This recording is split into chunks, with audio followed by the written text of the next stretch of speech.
سورہ تحریم مدنی ہے. قرآن پاک کی ترتیب کے اعتبار سے اس کا نمبر 66 ہے اور نزول کے اعتبار سے اس کا نمبر 107. تحریم کے دو معنی ہیں. ایک معنی تو ہے حرام قرار دینا. تحریم کے معنی ہے حرام قرار دینا، اور ایک معنی ہے محترم عزت والا قرار دینا. جسے ہم کہتے ہیں مسجد الحرام، تو مسجد الحرام کے معنی عزت والی مسجد، عظمت والی مسجد. محرم الحرام، عزت اور عظمت والا مہینہ محرم. تو تحریم یہ حرامین اس میں بھی ہے. تو تحریم کے دو معنی ہیں، حرام قرار دینا اور دوسرے معنی ہے عظمت والا عزت والا قرار دینا. یہاں پر یہ حرام قرار دینے کے معنی میں ہے. جب کوئی شخص کسی چیز کو اپنے اوپر حرام قرار دے، مثلا یہ جملہ کہے کہ مجھ پر سیب کھانا حرام ہے، تو شرعی طور پر یہ قسم ہے. چاہے قسم کا وہ لفظ کہے یا نہ کہے، کوئی اگر کہہ دے کہ سیب کھانا یا فلاں چیز کھانا مجھ پر حرام ہے تو یہ قسم ہو گئی. اب اگر وہ کھا لے گا تو اسے اس کا کفارہ ادا کرنا ہوگا جو قسم ٹوٹنے کا کفارہ ہے. تو آپ غور کر لیجئے، زندگی میں اگر کبھی کسی چیز کے متعلق یہ کہا ہو، مثلا یہ کہا ہو کہ فلاں سے بات کرنا مجھ پر حرام ہے، تو اب یہ قسم ہو گئی.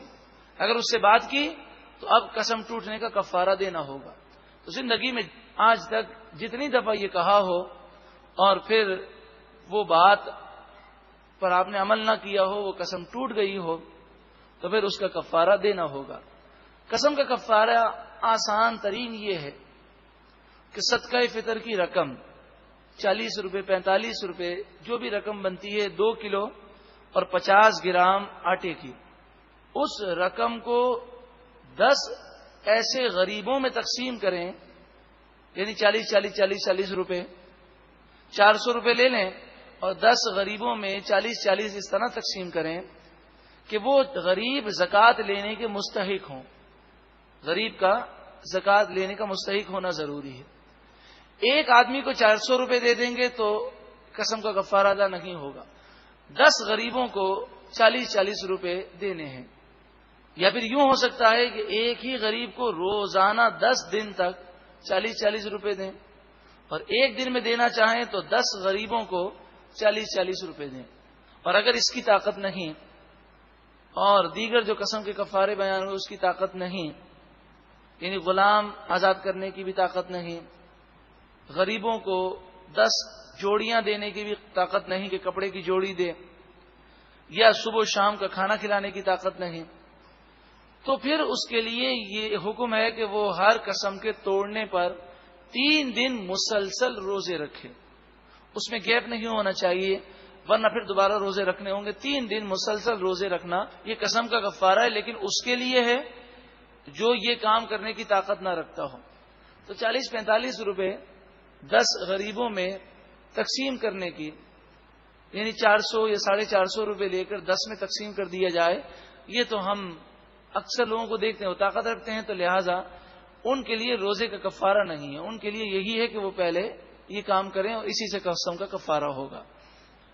نبی اکرم صلی اللہ علیہ وآلہ وسلم اپنی ازواج مطہرات کے ساتھ کس قدر نرمی کا برتاؤ کرتے. نبی اکرم صلی اللہ علیہ وآلہ وسلم بچوں سے گفتگو کرتے بچوں کی نفسیات کے مطابق، اور اتنی پیاری باتیں بچوں کے ساتھ آپ فرماتے کہ بچے آپ سے ایسے گفتگو کرتے جیسے وہ اپنے بہت گہرے دوست سے گفتگو کر رہے ہوں، جیسے ایک بچوں کا دوست ہو. آپ کسی غلام سے گفتگو کرتے تو اس کی نفسیات کے مطابق. آپ جب اپنی ازواج مطہرات سے گفتگو کرتے تو جس طرح عورت سے گفتگو کرتے وقت نرمی چاہیے، آپ حسن اخلاق کے وہ پیکر تھے کہ حضور کی تو مثال بھی پیش نہیں کی جا سکتی، یعنی کوئی حضور کی مثل نہیں ہو سکتا. آپ تو اخلاق حسنہ کے عظیم مقام پر فائز ہیں. تو ازواج مطہرات میں سے 2 ازواج مطہرات ہیں. انہوں نے نبی اکرم صلی اللہ علیہ وآلہ وسلم کہ شہد کھانے کو کسی موقع پر انہوں نے ناپسندیدگی کا اظہار کیا۔ اب شوہر اور بیوی کے درمیان جو معاملات ہوتے ہیں وہ معاملات ایک الفت کی فضا میں ہوتے ہیں، تو نبی اکرم صلی اللہ علیہ وآلہ وسلم نے ان ازواج مطہرات کی خوش دلی کو حاصل کرنے کے لیے، انہیں خوش کرنے کے لیے آپ نے یہ کہہ دیا کہ مجھ پر شہد کھانا حرام ہے، لیکن نبی اکرم صلی اللہ علیہ وآلہ وسلم کو شہد بہت زیادہ پسند تھا، تو اللہ تبارک و تعالی نے آپ پر یہ حکم نازل کیا کہ محبوب آپ ان کو خوش کرنے کے لیے اور ان کے دل کو رکھنے کے لیے اپنے اوپر شہد حرام کر رہے ہیں، لیکن اللہ تعالیٰ آپ سے محبت فرماتا ہے، آپ کو حکم دیتا آپ شہد پیجئے، اور آپ کی قسم نہ تو ٹوٹے گی اور نہ ہی آپ کو کفارہ دینا ہوگا، کیونکہ حضور کا مقام بہت بلند و بالا ہے، لیکن عوام کے لیے، مسلمانوں کے لیے ہے کہ آئندہ وہ ایسا کریں تو انہیں قسم کا کفارہ دینا ہوگا۔ اب آپ سوچیں کہ اگر ایک عام آدمی کسی چیز کو کھانے کے متعلق کہے کہ میں یہ نہیں کھاؤں گا، تو اس سے محبت کرنے والا اسے منائے گا اور کہے گا آپ یہ چیز کھا لیں۔ حضور کی شان تو دیکھیں، اللہ اکبر، نبی اکرم صلی اللہ علیہ وآلہ وسلم ایک چیز کے متعلق کہتے ہیں میں یہ نہیں کھاؤں گا، تو اللہ تعالیٰ فرماتا ہے اے محبوب آپ اسے ضرور کھائیں۔ اب یہ صورت تو حضور کے فضائل کے لیے ہے، لیکن جب انسان کے دل میں منافقت ہو اور حضور کی تعظیم و توقیر نہ ہو، توہین ہو، بے ادبی ہو، بغض ہو، تو پھر ہر چیز میں اسے برائی کا پہلو نظر آتا ہے۔ المرء یقیس علی نفسہ، عربی کا مشہور مقولہ ہے، آدمی جیسا خود ہوتا ہے وہ دوسروں کو سمجھتا ہے۔ تو لوگوں نے اس واقعے کو نہ جانے کیا من گھڑت بنا دیا اور ایسا کہانی اور قصے کی صورت بنائی کہ نعوذ باللہ من ذالک وہ بے ادبیاں کی ہیں کہ نبی اکرم صلی اللہ علیہ وآلہ وسلم کے فضائل میں یہ صورت ہے، لیکن برا ہو منافقت کا کہ بعض لوگوں نے اپنی کتابوں میں اس صورت کی تفسیر باقاعدہ لکھی، اور صرف ایسی کتابیں بھی مارکیٹ میں ملتی ہیں جس میں سورہ تحریم ہی کی تفسیر ہے، اور خوب جی بھر کر اپنی منافقت کا انہوں نے بے ادبی کر کے اظہار کیا ہے۔ اللہ تعالی بے ادبوں کے شر سے ہم مسلمانوں کو محفوظ فرما۔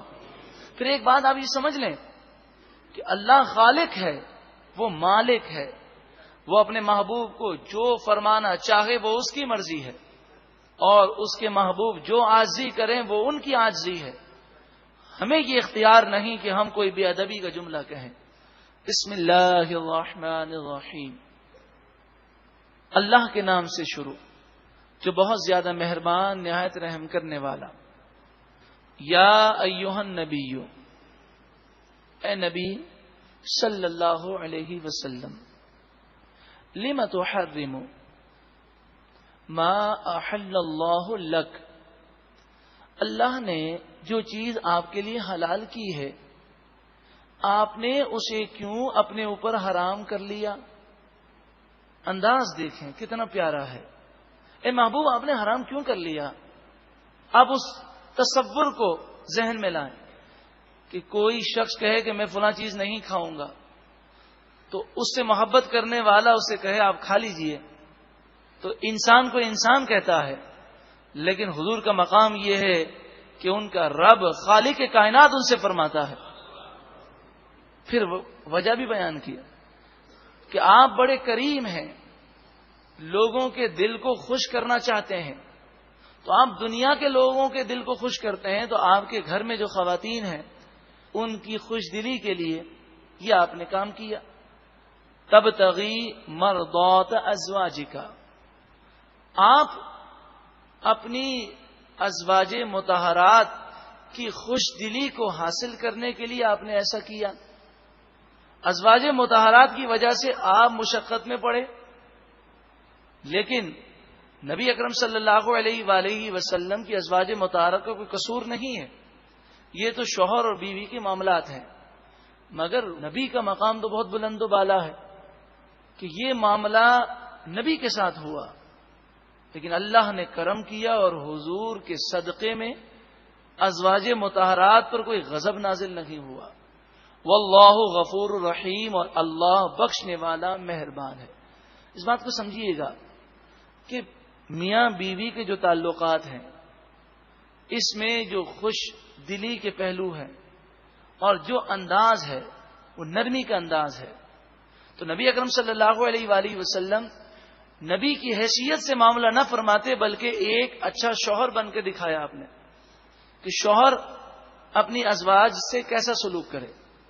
تو یہ شوہر اور بیوی کے تعلقات کے اعتبار سے تو بہت اچھا ہے، لیکن حضور کا جو مقام و مرتبہ ہے بات اس اعتبار سے ہو رہی ہے، تو کوئی ازواج مطہرات کے بارے میں بھی برا خیال نہ لائے کہ وہ تو ہماری مائیں ہیں، اور حضور صلی اللہ علیہ وآلہ وسلم ان سے آپ الفت فرماتے، اگر ان کی کوئی بے ادبی کرے گا تو اس سے بھی رسول اللہ صلی اللہ علیہ وسلم ناراض ہوں گے۔ قد فرض اللہ لکم، بے شک اللہ تعالی نے فرض کیا تم پر، تحلۃ ایمانکم، تمہاری قسموں کا حلال کرنا۔ مراد یہ ہے کہ آئندہ اگر کوئی ایسا کر لے تو یہ قسم ہوگی، اور پھر اسے قسم توڑنے کا پھر کفارہ دینا ہوگا۔ یہاں پر لکم کی ضمیر ہے، یہ جمع کی ضمیر ہے، اب خطاب عام مومنوں سے ہے۔ واللہ مولاکم، اور اللہ تم سب کا مددگار ہے، وَهُوَ الْعَلِيمُ الْحَكِيمُ، اور وہی علم والا حکمت والا ہے۔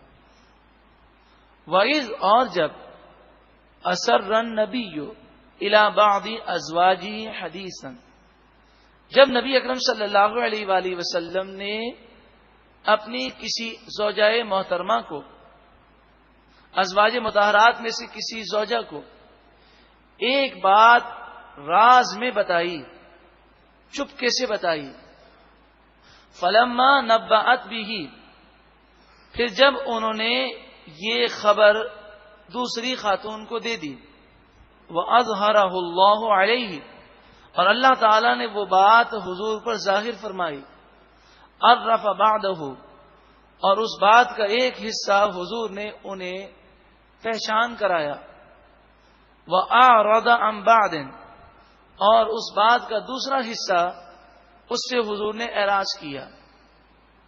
اب اس کے بارے میں مفسرین کے کئی اقوال ہیں۔ قرآن مجید فرقان حمید نے یہاں پر اس بات کی تفصیل نہیں بتائی، ہمیں بھی تفصیل میں جانے کی حاجت نہیں۔ میاں بیوی کے تعلقات میں جب ایک سے زائد بیویاں ہوں تو یہ حکم ہوتا ہے کہ شوہر اگر کسی ایک بیوی کو کوئی بات بتائے تو وہ شوہر کی اجازت کے بغیر دوسری بیوی کو بات نہ بتائے۔ لیکن کبھی کبھی عورتوں سے یہ صحو ہو جاتا ہے کہ عورتوں میں بولنے کی عادت ہوتی ہے، تو کبھی کبھی کوئی بات نکل جاتی ہے منہ سے، اور غلطی میں کوئی بات منہ سے نکل جائے تو اس پر پکڑ بھی نہیں ہے، اس بات کا ذکر ہے۔ فلما نبأها به، پھر جب نبی اکرم صلی اللہ علیہ وآلہ وسلم نے اس زوجہ کو اس بات کی خبر دی کہ آپ نے فلاں کو یہ بات بتا دی ہے، قالت من انبأک ھذا، انہوں نے کہا کہ آپ کو اس بات کی خبر کس نے دی؟ ان کا عقیدہ تو یہی تھا کہ اللہ خبر دینے والا ہے، لیکن یہ اظہار تعجب ہے، جب انسان ایسی بات سنتا ہے تو اسے تعجب ہوتا ہے۔ قال، رسول اللہ صلی اللہ علیہ وسلم نے فرمایا، نبأنی، مجھے خبر دی، العلیم، اس رب نے جو خوب جاننے والا ہے، الخبیر، اور خوب خبردار ہے، خبر رکھنے والا ہے۔ ان تتوبا الی اللہ، ہم پہلے سن چکے کہ ازواج مطہرات کی غلطی نہیں ہے، نہ حضور صلی اللہ علیہ وسلم سے صحو ہوا، یہ تو ایک خانگی زندگی کے امور بتائے گئے، مگر اللہ رب العالمین نے تو نبی اکرم صلی اللہ علیہ وسلم کے مقام کو اس قدر بلند کیا کہ اگر کوئی حضور کے در پر حاضر ہو اور حضور صلی اللہ علیہ وسلم کے کاشانہ اقدس پر دروازہ بھی نہیں کہ وہ دستک دے کر بجا سکے، تو وہ باہر سے آواز دے گا اور کیا کرے گا؟ بظاہر تو یہ محسوس ہوتا ہے، تو جن لوگوں نے آواز دی اور کہا یا رسول اللہ صلی اللہ علیہ وسلم ہم آپ سے ملنے کے لیے آئے ہیں، یہ بظاہر دیکھا جائے تو کوئی بے ادبی نہیں ہے، لیکن حضور کا مقام اس قدر بلند و بالا ہے کہ ان کے بارے میں سورۃ الحجرات میں آیت نازل ہوئی اور فرمایا یہ بے عقل لوگ ہیں، یہ باہر سے آواز کیوں دیتے ہیں؟ انہیں چاہیے کہ یہ انتظار کریں جب نبی اکرم صلی اللہ علیہ وآلہ وسلم خود کسی کام سے باہر تشریف لائیں تو اپنا مدعا عرض کریں۔ تو حضور کا مقام تو بہت بلند و بالا ہے، اس وجہ سے ان دونوں ازواج مطہرات کو سمجھایا گیا اور فرمایا گیا ان تتوبا الی اللہ، اگر تم دونوں اللہ کی طرف رجوع کرو تو یہ تمہارے حق میں بہتر ہے۔ وہ کہ غلطی نہیں، مگر یہ صرف شوہر نہیں بلکہ اللہ کے نبی بھی ہیں۔ فقد صغت قلوبکما، بے شک تمہارے دل تھوڑا سا ہل گئے اور تم نے ایک ایسی بات کہہ دی، تمہاری توجہ اس طرف نہ رہی۔ وَإِن تَظَاهَرَ عَلَيْهِ، اور اگر تم نبی اکرم صلی اللہ علیہ وسلم پر زور دو گی، ایسی کوئی حرکت آئندہ کی جان بوجھ کر کہ حضور صلی اللہ علیہ وسلم کو تکلیف ہو، ازواج مطہرات تو اللہ کے کرم سے محفوظ ہیں، لیکن حضور کے مقام و مرتبے کو بتایا گیا فَإِنَّ اللَّهَ هُوَ مَوْلَاهُ، پر بے شک اللہ حضور کا مددگار ہے۔ وہ جبریل اور جبریل حضور کے مددگار ہیں۔ جب اللہ مددگار ہے تو پھر جبریل کی حاجت کیا؟ ایک سوال ہے۔ وہ صالح المؤمنین، اور صالح مومنین مددگار ہیں۔ جب اللہ مددگار ہے تو صالح مومنین کی کیا حاجت؟ مرادی حقیقی مددگار تو صرف اللہ ہے، اور جبریل اور صالح مومنین کی مدد اللہ کے اذن سے ہے۔ والملائکۃ بعد ذلک ظہیر، اور فرشتے اس کے بعد مددگار ہیں۔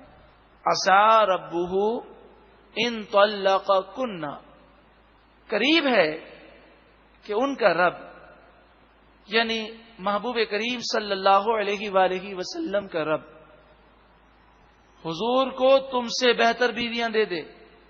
یہاں پر پھر عرض کروں کہ یہ حضور کے مقام و مرتبے کو بیان کرنے کے لیے ہے کہ حضور نے نکاح کیا ہے اللہ کے حکم سے کیا ہے، اور اگر اللہ تعالی حکم فرما دے تو حضور سب کو طلاق دے دیں اور اللہ کے حکم سے دوسری عورتوں سے نکاح کر لیں۔ ہم نکاح کرتے ہیں اپنی مرضی سے، اور محبوب کی شان تو دیکھیں کہ حضور نکاح کرتے ہیں اللہ کے حکم سے۔ ان طلقکن، اگر یہ نبی تمہیں طلاق دے دیں، ان یبدلہ، اللہ تبارک و تعالی بدل دے گا ازواجا خیرا منکن، دوسری بیویوں سے جو تم سے بہتر ہوں گی۔ یہ ہمارے نبی کا مقام و مرتبہ ہے۔ ہمارے نبی تمہارے محتاج نہیں ہیں، اور نہ ہی انہیں نکاح کی حاجت ہے۔